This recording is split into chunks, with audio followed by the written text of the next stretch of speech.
It may feel like forever from now, but retirement is a lot closer than you think. Each day that passes gets us each a little closer to sipping umbrella drinks on the beach. I believe most of us are within the 20 to 40-year-old age range. According to Fidelity Investments, as you can see in this graphic, the average 401k balance for people our age is between $15,000 and $58,000 as of the fourth quarter in 2020. As a banking professional and someone that uses several of these accounts, I thought it was important to go over some of the options that are available to you. These are not one size fits all. Each has its positives and its negatives to review whenever determining your needs.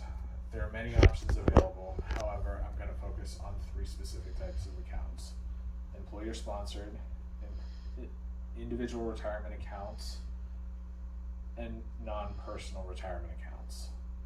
Most of you have likely heard of employer-sponsored accounts. The 401k is most often used. According to Diane Yoakum of NerdWallet, a 401k plan gives employees a tax break on money they contribute. Contributions are automatically withdrawn from employee paychecks and invested in funds of the employee's choosing from a list of available offerings.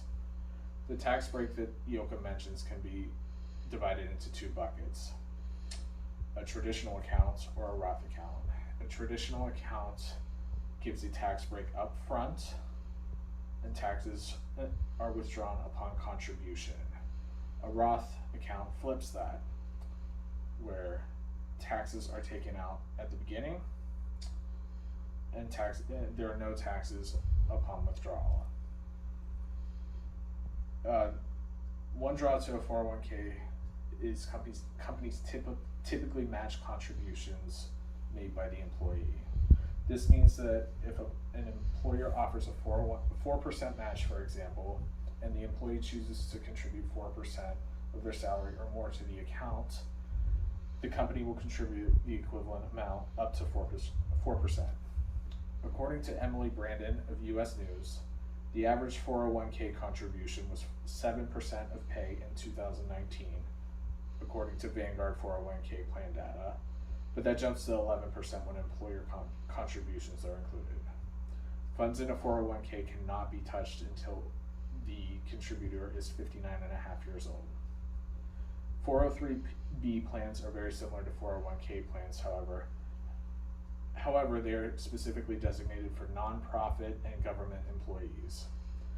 They operate with similar tax structures. A regular 403b equates to a traditional 401k.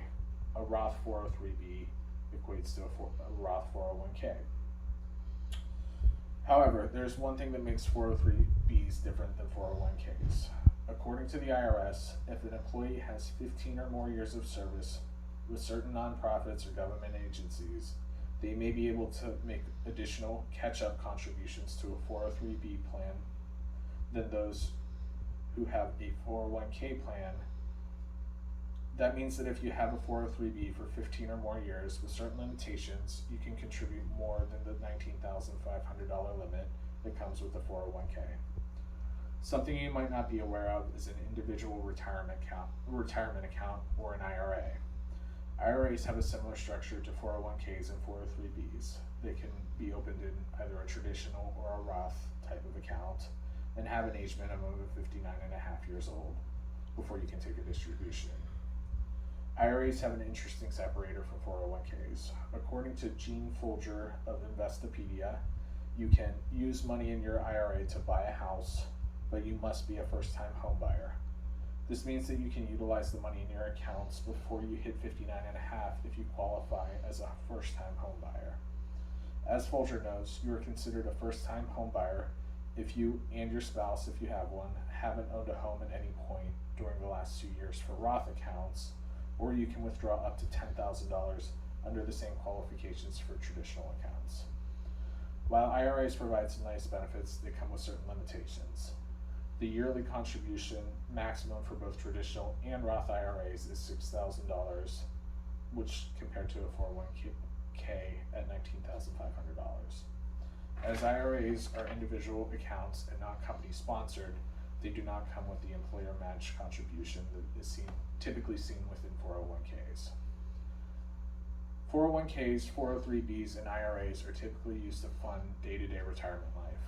Unfortunately, day-to-day expenses are not the only thing that needs to be considered when looking at retirement. Health and flexible savings accounts offer options to prepare for your health and well-being needs in retired life.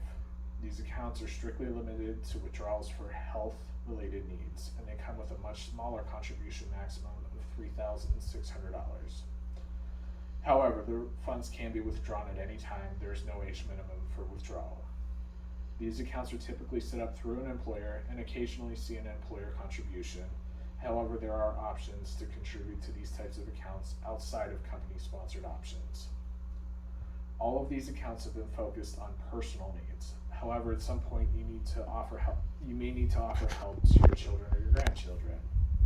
529 plans are state-sponsored accounts specifically designated for educational needs. Like the health savings account, 529s have strict limitations on what you can use the money for, which is educational expenses.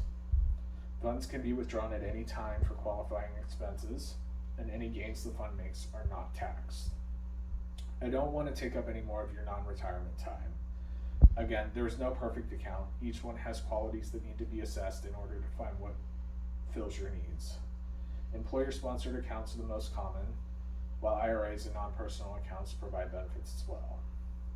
I hope this gave you an opportunity to learn about and consider several options available to you. Your ultimate path may not be one of the options that I reviewed, but I'm sure you'll find one that fits your needs.